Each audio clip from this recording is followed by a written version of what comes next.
esperemos, algunos son más complejos como el agua y otros son bastante más sencillitos que seguramente en una clase lo liquidamos. Muy bien. Empezó la grabación. ¿Me están escuchando bien? Sí, profe. Sí. ¿Me están escuchando, viendo bien? Sí, profe. Sí, profe, sí. Sí. Sí, profe. Bueno, muy bien.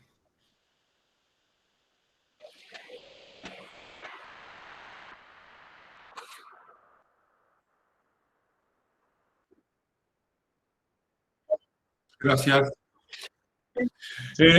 Esto lo voy a repetir cada vez que empecemos a ver un agente extintor. ¿Cómo entender un agente extintor? ¿Cómo estudiarlo? Porque después yo veo que se le complica a muchos y entender un agente extintor requiere ciertos pasos que indistintamente del agente extintor son todos iguales. Primero necesitamos entender qué es el agente extintor, cuáles son sus características físico-químicas.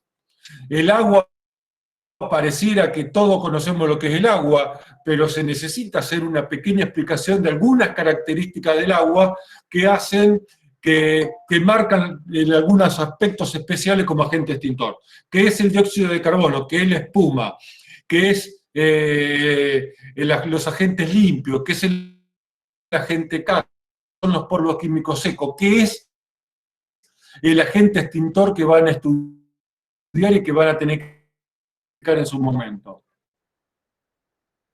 La segunda pregunta, responder, ¿cómo apaga?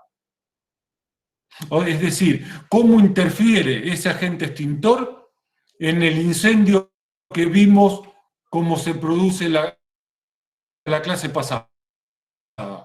Es decir, los mecanismos de extinción. ¿Cómo ese agente extintor apaga? Después vienen dos temas que son importantísimos y que muchas veces no se le da la importancia adecuada, que son las ventajas y las limitaciones que presenta cada agente extintor. Las ventajas es obvio, porque me permite saber en base a qué elijo un agente extintor.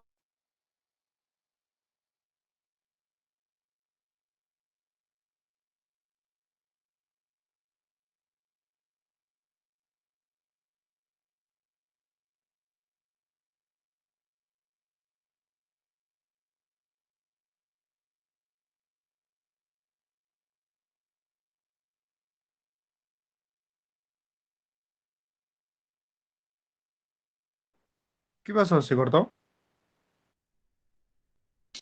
Se fue. Se le habrá ido. Se le fue el internet.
Muy bien, volví, el sistema me echó.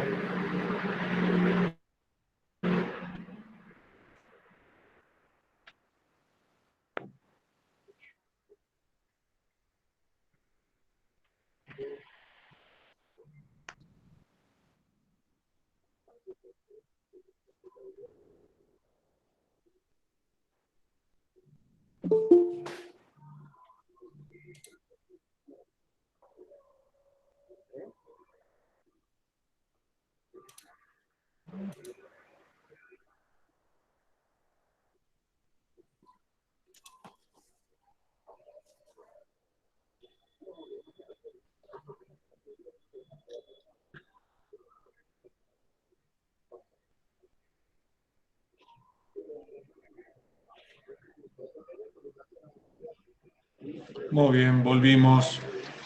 ¿Están viendo la presentación? Sí, profe. Sí. Muy bien, gracias. Habíamos quedado en ventaja y limitaciones. Y por último, el último tema que tocamos con casi todos los agentes extintores es ¿para qué cuáles son los usos? Es decir, vimos que hay 5 tipos de combustibles o fuegos, como se denomina habitualmente, A, B, C, D y K. Y por lo tanto, tenemos que saber para qué tipo de fuego y con qué limitaciones sirve cada agente extintor. Este es el recorrido que vamos a hacer, más o menos, porque algunos que tienen otras características como equipamientos. Este es el recorrido que medianamente vamos a hacer para explicar cada agente extintor. Si ustedes recuerdan cuando estudian estos 5 ítems, no se pueden olvidar de absolutamente nada. ¿Qué es el agente extintor? ¿Cómo apaga ese agente extintor? ¿Cuáles son sus ventajas y limitaciones? ¿Y para qué sirve? ¿Cuáles son los usos que tiene? ¿Comprendido hasta acá? Sí, Obvio. Esto es algo que también vamos a recordar para cada agente extintor que estemos viendo, que son los principios de extinción de incendios. Y para eso vamos a ver y vamos a volver a nuestro tetraedro o nuestro cuadrado de fuego, que me gusta el cuadrado porque me permite trabajar mejor en una pantalla. El cuadrado de fuego tiene 4 lados y la idea es que si rompemos la estructura de este cuadrado, la extinción se apaga o el incendio o el fuego no empieza. Y por lo tanto vamos a ver que cada agente extintor tiene un lado o varios lados que va a trabajar sobre este cuadrado. El que vamos a ver, el agua, trabaja básicamente sobre el lado calor, sobre el lado aire y sobre el lado combustible.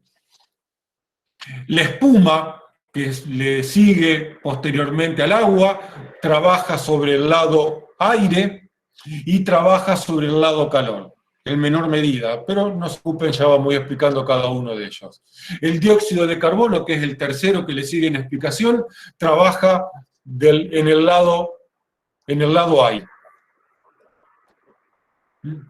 Los polvos químicos secos trabajan cortando la reacción química en cadena, trabajan en el lado aire y trabajan también en el lado calor, pero ya vamos a ir viendo cada uno de ellos. Los agentes limpios trabajan cortando la reacción química en cadena y trabajan absorbiendo calor. Y por último, el agente K, que trabaja del lado del combustible. Este cuadrito, si ustedes lo recuerdan, van a recordar medianamente cuáles son los agentes extintores que tiene presente cada agente extintor. ¿Dudas hasta acá? No, profe. Muy bien. ¿Qué es el agua? Parece una pregunta media pava, ¿cómo que es el agua? Nos bañamos de chiquito, tomamos agua de chiquito, tomamos mate, tomamos té, nos bañamos en la pileta, nos bañamos en el río, nos bañamos en la ducha, y el agua es parte de nuestra vida cotidiana. Sin agua prácticamente no hay vida. Ahora, hay una característica del agua que es su estructura molecular, como están viendo en pantalla. La unión molecular del agua, la forma en que están unidas las distintas moléculas de agua, lo hacen mediante lo que se denomina un puente de hidrógeno. El puente de hidrógeno tiene la característica de que es una unión muy fuerte. El puente de hidrógeno es lo que mantiene las partículas, moléculas de agua unidas entre sí. ¿Me están siguiendo? En química vieron átomo, molécula, el agua, ¿vieron algo de eso? Algo de uniones. Sí. Sí, profe. Dicen sí con un miedo que me pone preocupante. Sí, tiene que decir seguro, lo vimos. No entiendo un carajo, pero lo vimos. Ahí vamos. El agua está en estado líquido a presión y temperatura ambiente. Está claro, esto no es una pavada decirlo, pero está claro que el agua, como yo me lo encuentro en la habitación, en el termo que está ahora en la habitación, en el mate, en el té, en el café, está en estado líquido a presión y temperatura ambiente. El agua está en estado líquido porque cada molécula de agua está unida a otra molécula de agua por una unión que se denomina de puente de hidrógeno. La única manera de poder pasar el agua a estado vapor es romper esta unión molecular, es separar las moléculas. Porque si no logramos separar las moléculas van a permanecer unidas y va a permanecer en estado líquido el agua. La única manera que el agua pase a estado gaseoso es tener que separar y romper este puente de hidrógeno. Para romper este puente de hidrógeno se necesita mucha energía. Y esto explica, en parte, no esto explica, y esto explica básicamente por qué para hervir el agua necesito tanto calor. Y eso es una de las características fundamentales del agua, que es su enorme capacidad para absorber calor. Y esta capacidad para absorber calor está dada por esta unión molecular que está conformada por puentes de hidrógeno. El puente de hidrógeno y la forma de las moléculas también explica otras cuestiones, como ser que la densidad del agua disminuye cuando se solidifica, por eso el cubito flota y no se va al fondo. Y también explica por qué el cubito, el hielo, el agua cuando se vuelve sólida se expande y no se contrae como hace la mayoría de los sólidos. Pero bueno, vamos despacio. ¿Se entendió esto de la unión molecular y la cantidad de calor? ¿Por qué tengo que romper las moléculas para transformar el agua líquida en que se encuentra a presión y temperatura ambiente en vapor? Sí, profe. Muy bien. Vamos a explicar esta parte nomás del agua, no vamos a entrar en una clase sobre el agua, ¿no? El que le interesa más sobre el agua, lee. Vamos a empezar por lo más fácil del agua, para entrar en calor con el agua, con el primer agente extintor, que es las ventajas que tiene el agua como agente extintor. ¿Qué hace que el agente extintor lo podamos elegir o sobresale respecto de otros agentes extintores? ¿Cuáles son sus ventajas? Que le son propias, no son en comparación con otros, son ventajas que le son propias. Primero, y esto lo vamos a empezar a ver una vez que terminemos con las ventajas, es su enorme capacidad, su gran capacidad de absorber calor. Y esto es fundamental, porque vimos que el calor juega un papel más que fundamental en el proceso de la combustión. Alta disponibilidad. Donde tengo actividad laboral, hay agua. Donde tengo actividad humana, hay agua.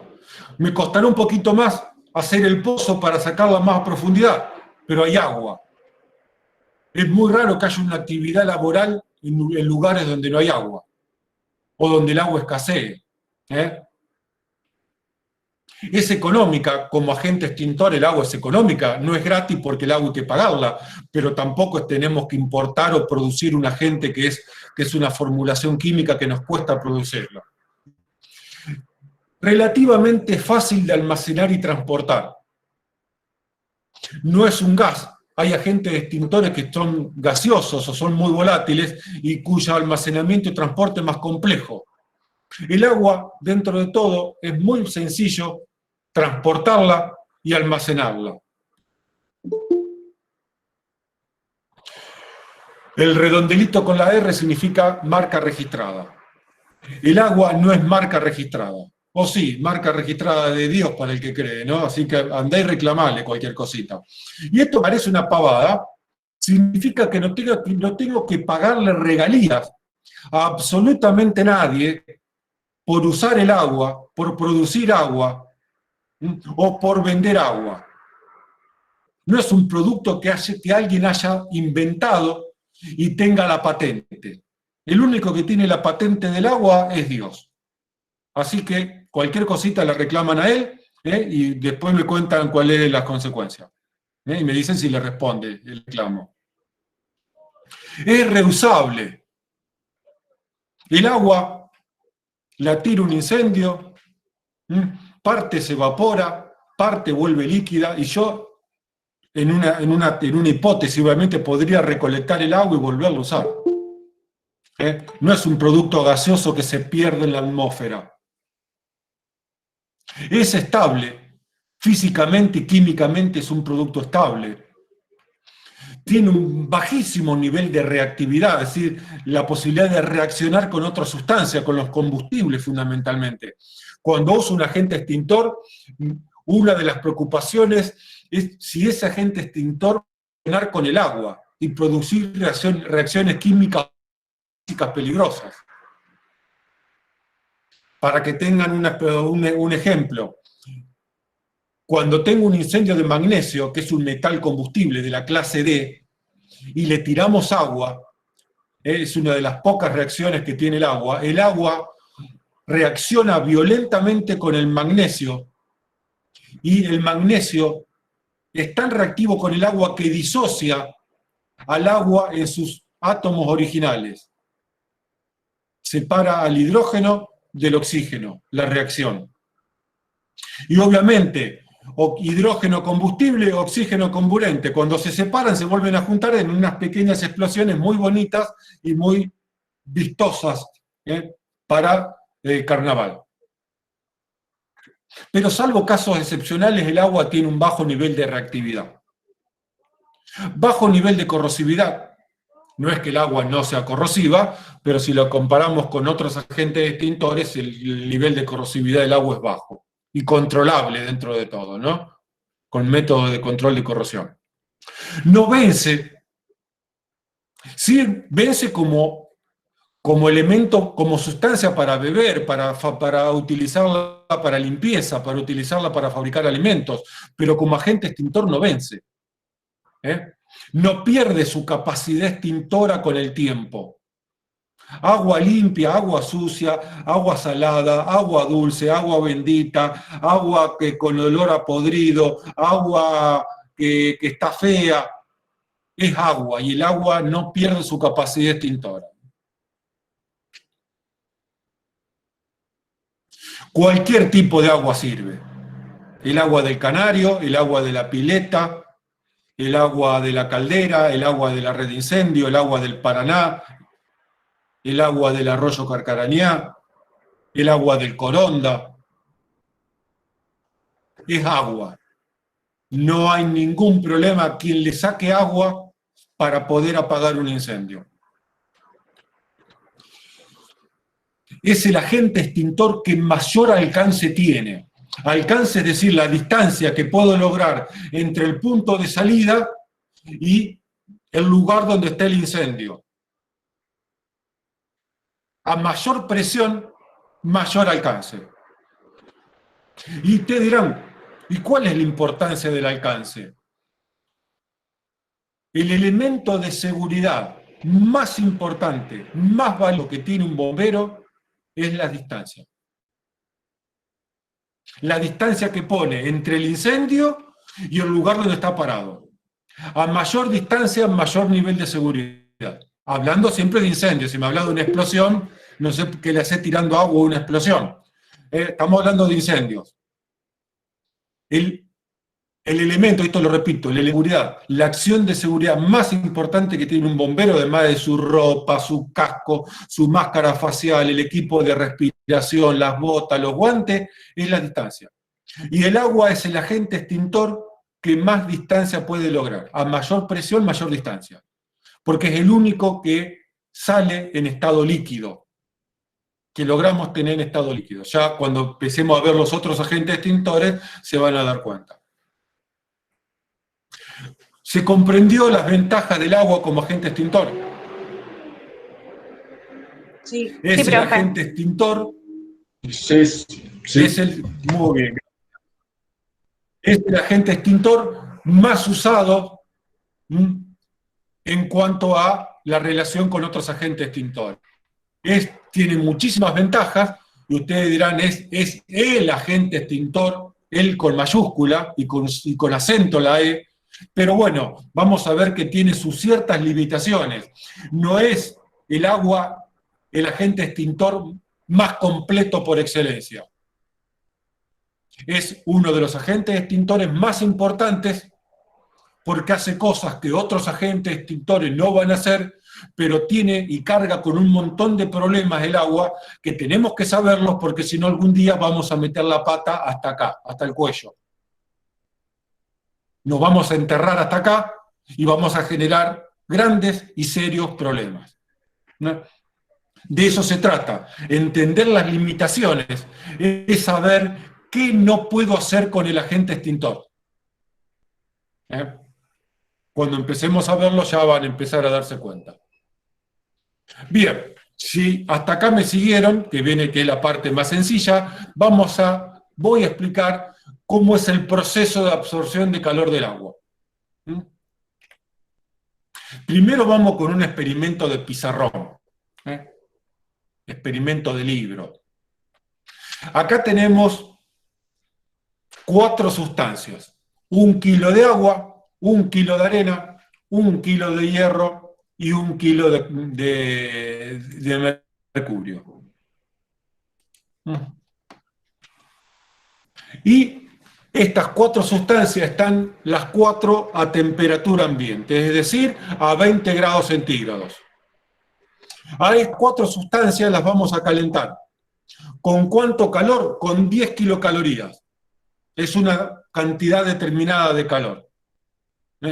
Como 10 metros, 10 kilos, 10 kilogramos, 10 kilocalorías es una cantidad de calor. El agua, cuando la calenté con 10 kilocalorías, levantó de 20 a 30 grados centígrados. La arena, cuando la calentamos con 10 kilocalorías, pasó de 20 a 70 grados centígrados. Aumentó 50 grados centígrados. El hierro pasó a 113 grados centígrados. Y el mercurio levantó 300 grados centígrados de diferencia. 4 sustancias distintas, las caliento con la misma cantidad de calor, y esto es la temperatura final que lograron. Este pequeño experimento de pizarrón, de alguna manera nos permite demostrar, ya lo vamos a hacer un poco más con la teoría ahora que empieza, la enorme capacidad calórica que tiene el agua. Porque con 10 kilocalorías recién el agua la pude calentar 10 grados centígrados más. Si con ese calor hubiese calentado el mercurio, lo llevé a 320 grados centígrados.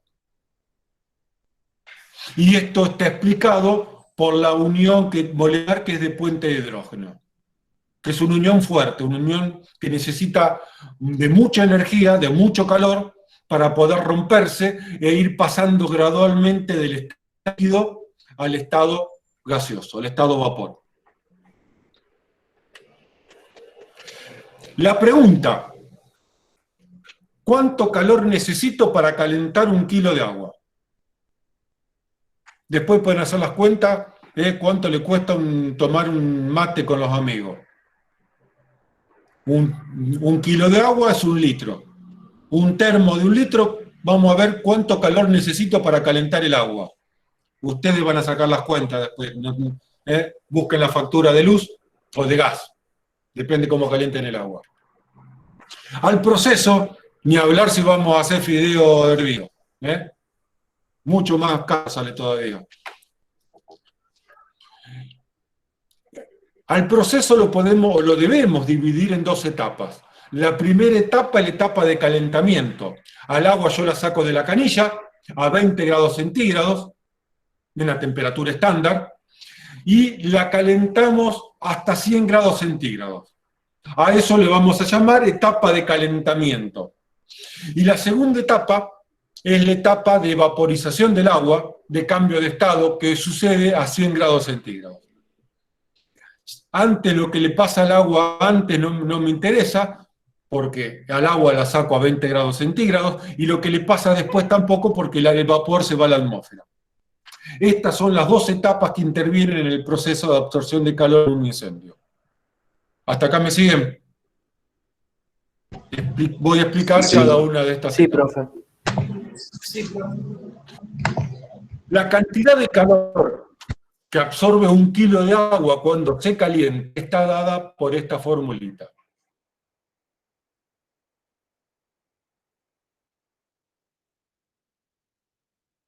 Que posiblemente en física también la vayan a ver. Si es que no la vieron hasta ahora. Y si es que no la vieron en la escuela, en la secundaria. La cantidad de calor, Q, es igual al calor específico, C minúscula, por la masa de agua, la cantidad de agua, por el diferencial de temperatura. Y vamos a ver esto, que es el calor específico.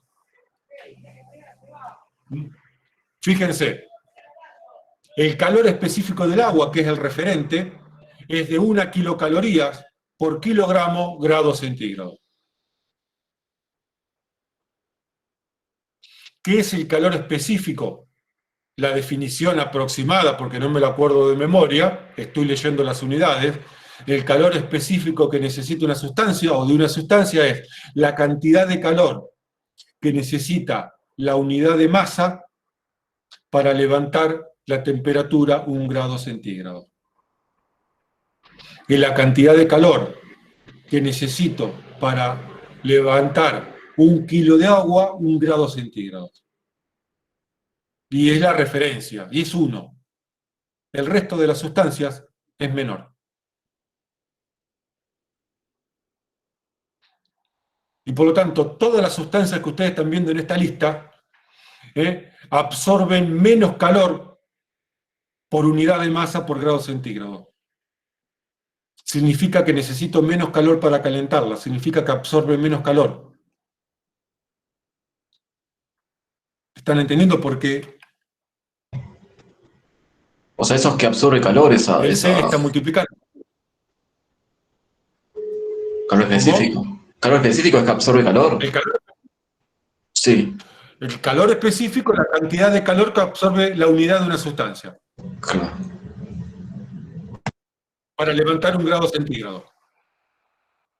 Es decir, el agua, para que 1 kilo de agua levante 1 grado centígrado, necesito darle una kilocaloría. Una kilocaloría es una determinada cantidad de calor.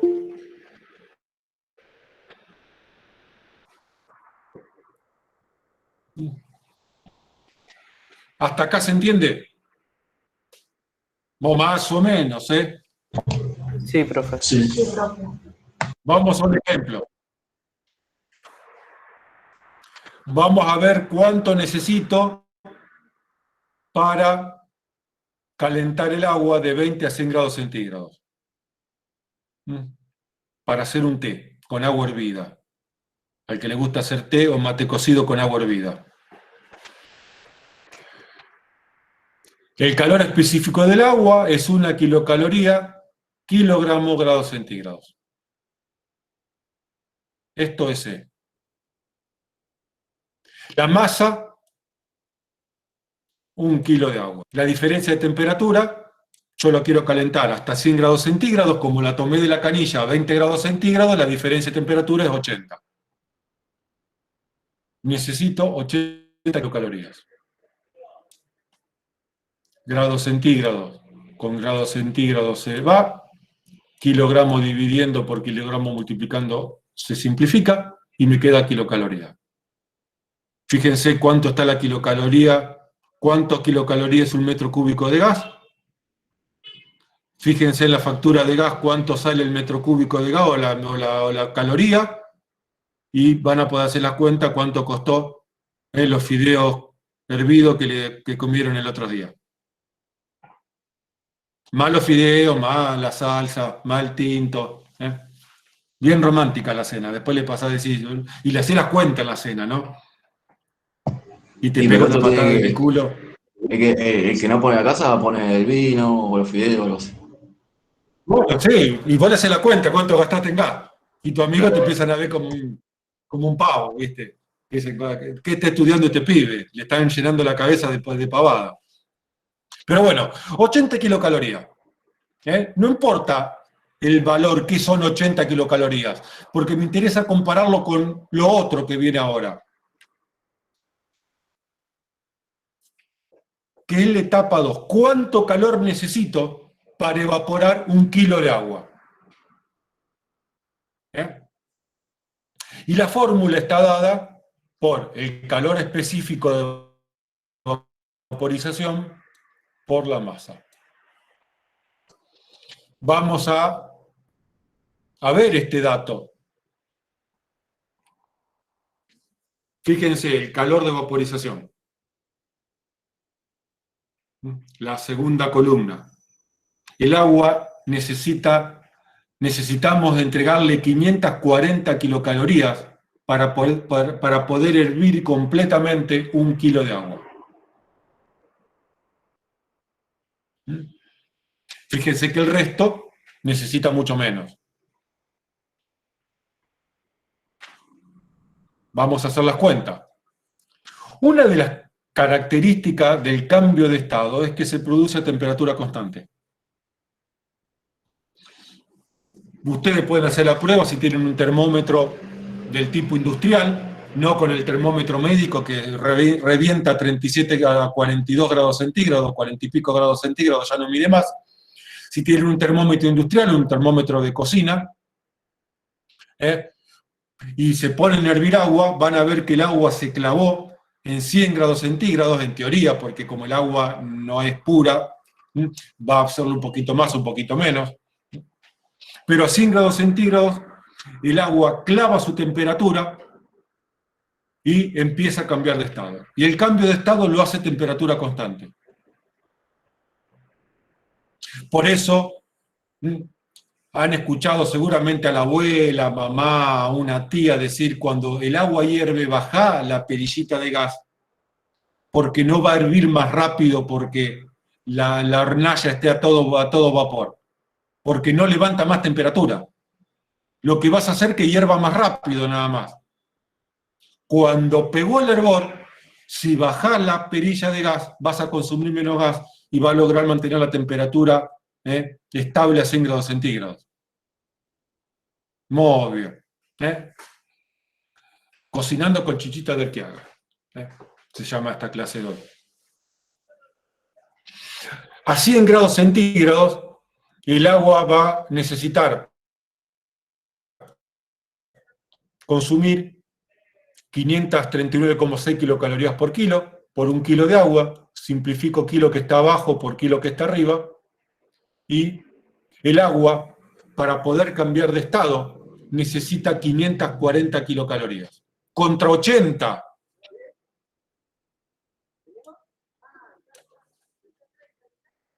Esto de alguna manera está explicado en la unión de puente de hidrógeno que une las moléculas de agua. Porque para pasar a estado vapor, yo necesito romper esta unión molecular, y para romper esta unión molecular necesito entregar mucha energía. Y esa capacidad que tiene, y esa necesidad que tiene el agua de absorber mucha energía, mucho calor, para poder romper su molécula, es la que aprovechamos para poder sacarle calor al incendio.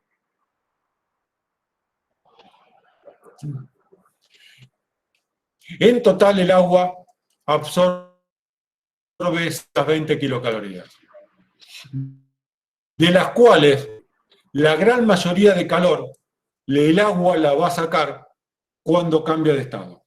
El agua sale a relucir su enorme capacidad de absorber calor que tiene cuando cambia de estado. Porque cuando cambia de estado necesita absorber 540 kilocalorías por cada kilo de agua, y para calentar el agua necesito absorber 80. Es decir, yo podría tirar agua caliente a un incendio, agua a 95 grados centígrados, y aún así el agua va a relucir y sacar a relucir su enorme capacidad que tiene para absorber calor, porque la gran absorción de calor, como les acabo de demostrar, se produce en la etapa de cambio de estado. ¿Dudas con esto? De mi parte, no, profe. No, profe. Muy bien. Este problema lo vamos a ver la clase que viene.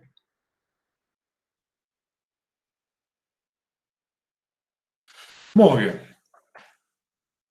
Hasta acá, ¿cómo vamos con el tema? ¿Se va entendiendo? Sí, vamos. Siguiente. ¿Va queriendo? Sí, sí, se entiende. Bueno, venimos con lo más fácil hasta ahora, ¿eh? Vamos a ver entonces los mecanismos de extinción que posee el agua. El agua posee los siguientes mecanismos de extinción.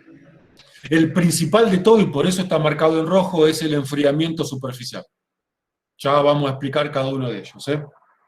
Acompañado del enfriamiento superficial, aparece otro mecanismo de extinción que se denomina sofocación. Y estos dos mecanismos trabajan siempre juntos y están presentes para todo tipo de combustibles.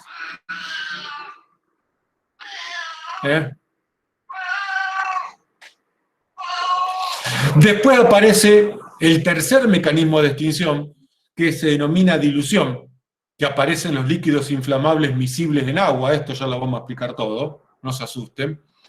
El cuarto, que es el de emulsificación, que para que no me empiecen a tirar piedras, el que sabe, es un mecanismo de pizarrón. Ya lo aclaro de entrada, si no me tiran piedras al pedo. El que sabe dice cómo está explicando esto. Es un mecanismo de pizarrón, en la práctica es imposible hacerlo, pero no quiere decir que no lo podamos estudiar. El quinto mecanismo se denomina apantallamiento de la radiación. Y el sexto mecanismo, que no es un mecanismo, sino es una técnica de cómo tirar agua, es el efecto del agua pulverizado. Estos son los 6 mecanismos de extinción que presenta el agua. Vamos a ir explicando cada uno de ellos en el transcurso de lo que queda de hoy y las clases subsiguientes. Vamos con el enfriamiento. Y fíjense que voy a explicar el mecanismo de extinción es enfriamiento superficial, pero lo que voy a explicar es solamente la mitad. Es el efecto del enfriamiento, el efecto cómo hace el agua, cómo interviene el agua si solamente enfriara. Cuando veamos limitaciones del agua, vamos a ver algo que se denomina tensión superficial de los líquidos, y ahí vamos a entender por qué el agua enfría superficialmente nada más. Pero por el momento, entendamos el fenómeno del enfriamiento.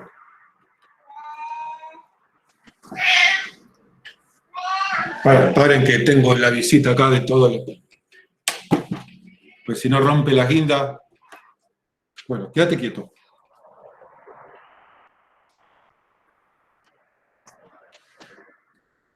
Y entienden más que ustedes porque se comió varias clases ya, Bueno, no jodas. Es la hora que empieza a joder y a echar las pelotas. Bien, no es mío, es prestado. Pero jode igual. Bueno, el agua. Acá tenemos un incendio, un fuego prendido fuego. Un fuego prendido fuego. Va, qué burrada, que estoy peor que Alberto. Acá tenemos un incendio. Pobre Alberto, no tiene nada que ver, pero ya estoy como Alberto, ¿viste? Diciendo boludeces. Acá tengo un incendio. La fuente de calor externa y la fuente de ignición no están porque ya el fuego está prendido. Ahora vamos a intentar entender cómo el agua interfiere en el proceso de la combustión. Si se les ocurre decir en el final, el agua apaga porque enfría, les corto la comunicación, les pego una patada en el culo, sin explicaciones. ¿Ok? Porque cualquier cosa que yo tire al fuego que esté más fría que el fuego va a enfriar. Por una cuestión básica de transferencia térmica. Vos le metés la mano al fuego y enfría, porque tu mano está a 37 grados centígrados, el fuego está a 600. Así que hasta que vos te queme toda la mano, tu mano va a hacer un efecto de enfriamiento, que no va a servir para nada más que para quemarte. Entonces, lo que voy a explicar es cómo hace el agua para, usando solamente el fenómeno de enfriamiento, interfiere en el fenómeno de la combustión. Acá tengo mi bombero preferido, que es un bombero de pizarrón, que es un bombero quirúrgico, que el tipo puede, el perro, no es un tipo, perdón, que el perro puede tirar agua quirúrgicamente a donde quiera. En la vida real esto es más complejo, pero mi perro no tiene ningún problema en este pizarrón. Por lo tanto, le puede sacar agua al calor que se pierde, le puede sacar calor, al calor que retorna, le puede sacar calor a la mezcla, le puede sacar calor al combustible y le puede sacar calor al aire.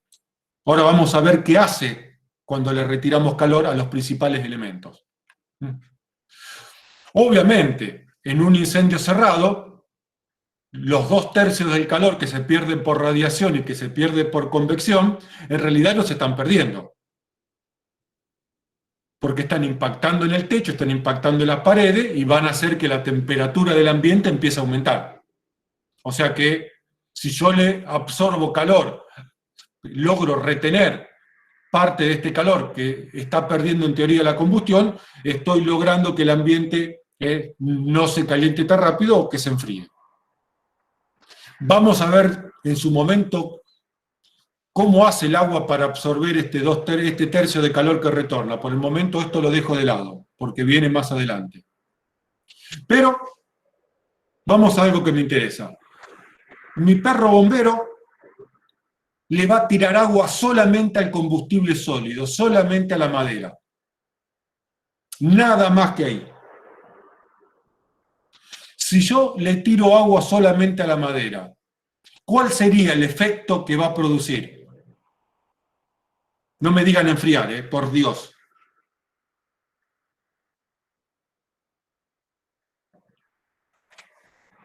Menos base de combustible. Bien, muy bien. Si yo logro enfriar el combustible, voy a lograr que paulatinamente empiece a generar cada vez menos gases combustibles hasta el punto que lo saque por debajo de qué límite. Del inferior. Bien, muy bien. Han entendido la combustión, o por lo menos algo de la combustión han entendido. ¿Se entendió esto? Sí, profe. Sí. Todos los otros parámetros están geniales, pero solamente estoy enfriando el combustible sólido de la madera.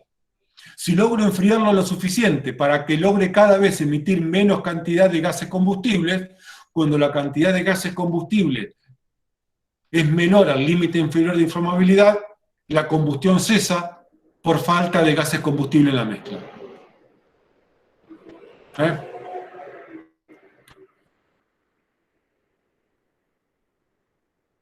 Hacemos esto.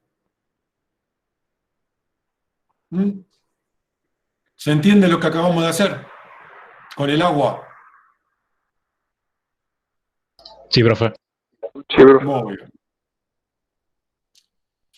Bueno, si logro enfriar el aire que entra a la mezcla, está claro que la mezcla va a estar cada vez más fría. Pero no es lo que me importa como principio, como para pensar. Ahora tengo mi bombero quirúrgico, mi bombero súper especialista, que logra tirarle agua solamente a la mezcla.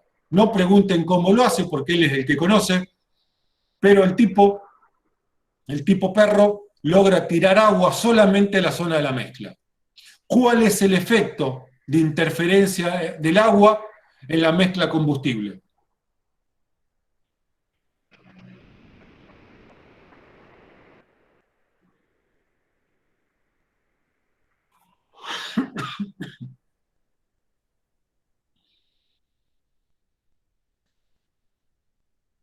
¿Nadie se le ocurre? Piensen, a ver. Se reduce la temperatura para que quede debajo de la temperatura de ignición. Absorbe calor de la Bien, me está mezcla. gustando. Muy bien, exactamente. Si yo logro enfriar la mezcla por debajo de la temperatura de ignición, entonces logré retirar uno de los 3 elementos que necesitaba para que se inicie el proceso de la combustión. Había 3 elementos necesarios para iniciar la combustión. Que la mezcla logre llegar a la temperatura de ignición como mínimo, que la mezcla esté dentro del rango inflamable y que en la mezcla aparezca la fuente de ignición. La fuente de ignición ya desapareció, porque ya está prendido fuego. El agua no interviene en el rango de inflamabilidad en forma directa. O sea que, si logro enfriar la mezcla por debajo de la temperatura de ignición, entonces estoy retirando el elemento más importante para iniciar la combustión, que es enfriarlo por debajo de la temperatura de ignición. Porque además estoy controlando la variable más importante en el proceso de la combustión, que es el calor puesto en juego. El agua logra controlar y logra poner no quiero decir una burrada, al elemento más importante del proceso de la combustión, que es el calor. Es el único agente extintor que le puede dar lucha al elemento más importante del incendio, que es el calor. Es el único, El resto de los agentes extintores no logran ni por las tapas tener la capacidad de absorber calor que tiene el agua. Repito, el agua es el único agente extintor que le logra dar lucha al principal elemento en el proceso de la combustión, que es el calor. Y lo puede hacer de varias maneras distintas, como lo acabo de explicar hasta acá. ¿Dudas con esto? Ninguno. Muy bien.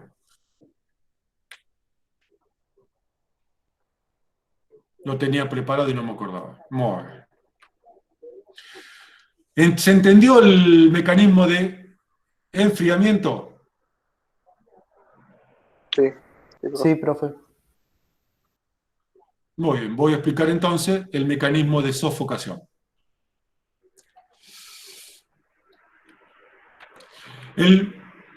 Mi perro bombero se está preguntando qué pasa cuando el agua llega a la zona de la combustión. Está trabajando, tirando agua y mientras tira agua piensa. Y dice, ¿qué está haciendo el agua cuando llega a la zona de la combustión? Bien, en la primera etapa le podemos responder, el agua absorbe calor en un proceso que denominamos calentamiento, de 20 a 100 grados centígrados. Y va a absorber en este proceso 80 kilocalorías. Pero el agua también absorbe calor en el cambio de estado. Cuando el agua se evapora, va a absorber 540 kilocalorías adicionales por cada kilo de agua que se esté evaporando. Esto ya lo acabamos de ver hace un ratito. Esto es lo que le podemos responder al bombero que está, al perro bombero que está preguntando y tiene esta inquietud. Ahora, algo fundamental en la extinción de incendios, que es tan importante o más importante que el enfriamiento, es que el agua cuando cambia de estado aumenta de volumen. Y el agua aumenta de volumen, la friolera suma de casi 1.700 veces o inclusive más. Es decir, 1 litro de Fernet, hago 1.700 litros de Fernet. Claro, sigue siendo 1 kilo, pero aumentamos el volumen. No multiplicamos panes en este caso, ¿eh? No se crean que estamos multiplicando panes. A ver, para que se entienda, el agua, su principal mecanismo de extinción, y es por el cual se la conoce y se la clasifica, es porque tiene una enorme capacidad de absorber calor. Ahora, acompañada a la capacidad de absorber calor, el agua presenta otro mecanismo que es tan o más importante, que es la sofocación. Ni para acá. ¿Me siguen hasta acá? Sí, profe. Sí, profe. Entonces, acá llegó una gotita de agua en estado líquido. Este agua se va a calentar de 20 a 100 grados centígrados y va a absorber 80 kilocalorías. Va a cambiar de estado y esa gotita de agua va a absorber 540 kilocalorías por cada kilo. Una vez que pasó la etapa de calentamiento, o al mismo tiempo que el agua está absorbiendo calor, cambia de estado y aumenta su volumen. De una minúscula gotita de agua, esa gotita de agua, y creo que está chiquito, aumentó 1.700 veces su volumen. Una botella de agua mineral de 1 litro, cuando evapora completamente, puede generar un volumen de 1.700 litros. 2 maxibidones de 1 metro por 1 metro por 1 metro.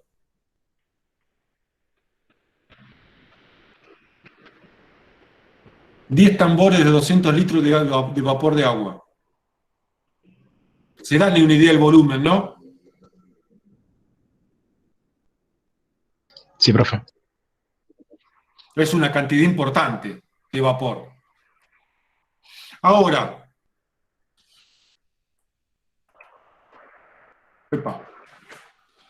la pregunta que viene acá. Para que se pueda el vapor expandir en el aire, ¿qué tiene que suceder fundamentalmente? A ver si lo logran pescar. En relación al ingreso de aire, ¿no?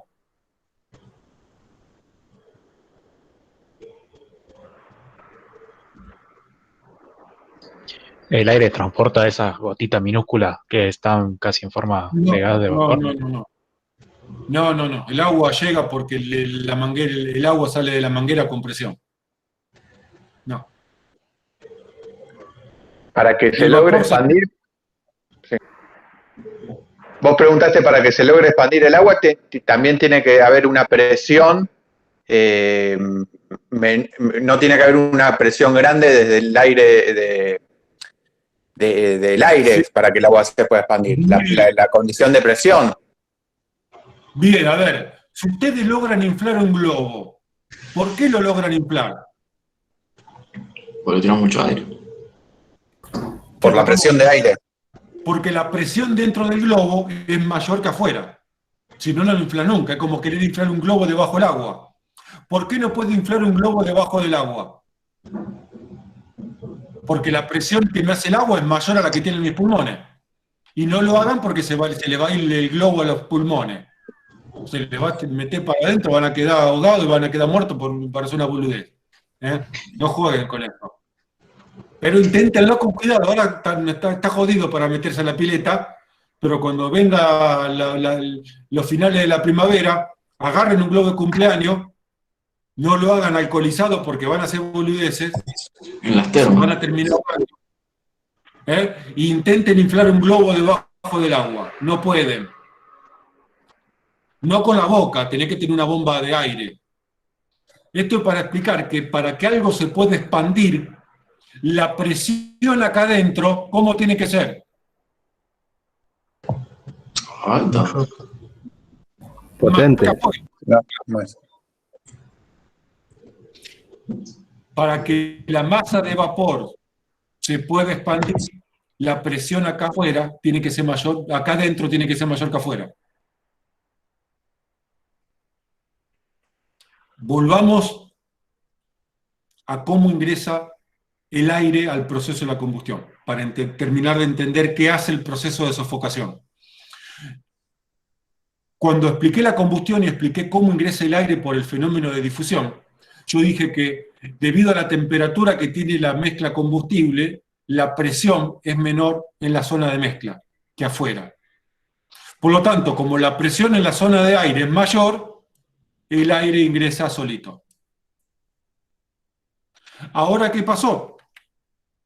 Tengo una nube de vapor que se está expandiendo en la zona de la mezcla combustible. Y la única manera para que el vapor se pueda expandir es que la presión en la zona de la mezcla combustible ahora sea mayor que afuera. Y por lo tanto, el aire no va a poder ingresar porque no ingresa jamás a contrapresión. Es decir, que la sofocación lo que hizo fue cambiar el gradiente de presión en la zona de la mezcla combustible.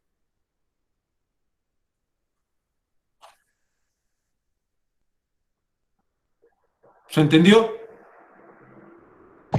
Sí, profe, pero le tira agua y entonces esa presión no tiene más esa presión de aire.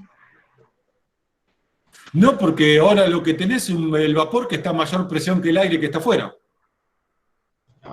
Ahora el El aire no puede vapor. ingresar a la zona de la mezcla.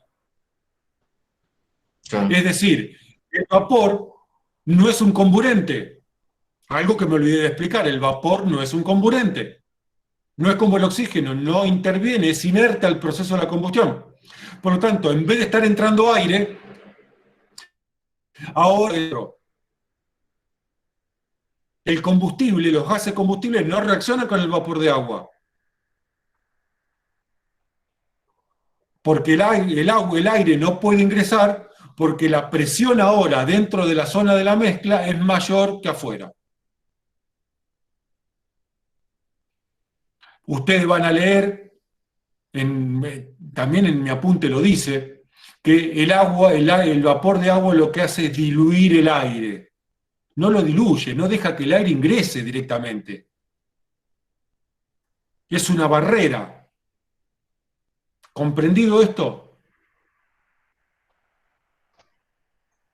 Sí, profe. Sí. Y por lo tanto, ¿hacia dónde se mueve el punto de combustión? ¿Hacia el límite inferior o hacia el límite superior? Hacia el límite superior. Muy bien, hacia el límite superior.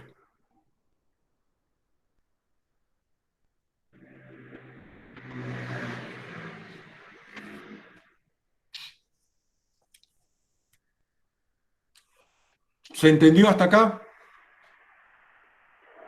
Sí. Sí. Muy bien. Profe, ¿te puedo hacer una pregunta de Sí. eso? Cuando se mueve hacia Sí, el dale. límite superior, o sea que baja el oxígeno, el aire, pero sube Sí. el combustible también, o solamente baja. No, a ver, la cantidad de gases combustible, a ver, el agua está enfriando también, guarda. Acá estamos analizando las cosas por separado, pero el agua está enfriando. A ver, ¿por qué el agua se evapora? No es porque tiré vapor de Caliente. agua, es porque tiré agua en estado líquido y el agua en estado líquido absorbe calor y enfría. Y como consecuencia de ese enfriamiento, esa absorción de calor se transforma en vapor. Y el vapor hace que desplace o cambie el gradiente de la zona de gases de mezcla inflamable y el aire no ingrese. Trabajan, por eso yo dije, trabajan los dos mecanismos al mismo tiempo.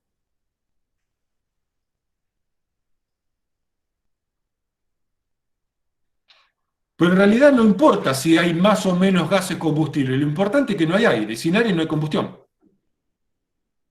No sé si me expliqué. Sí, sí, está bien. Ahora sí.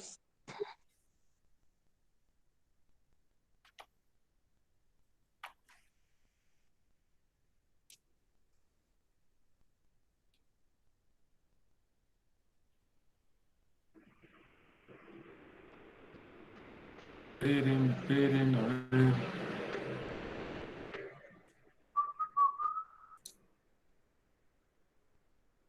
Muy bien, mientras vamos apagando la grabación.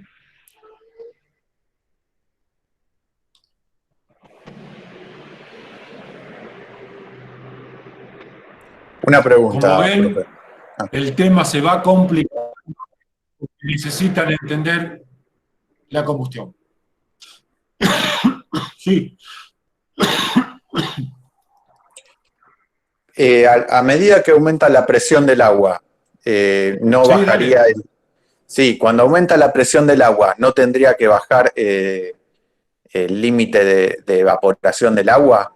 Eso o sea, el agua hierve a 100 grados a condiciones de presión normales, digamos. Si es mayor la presión, me parece que hierve más rápido. Y si hierve más, no sé si hierve más rápido, ¿no Sí, pierde enfriamiento? sí, pero tampoco.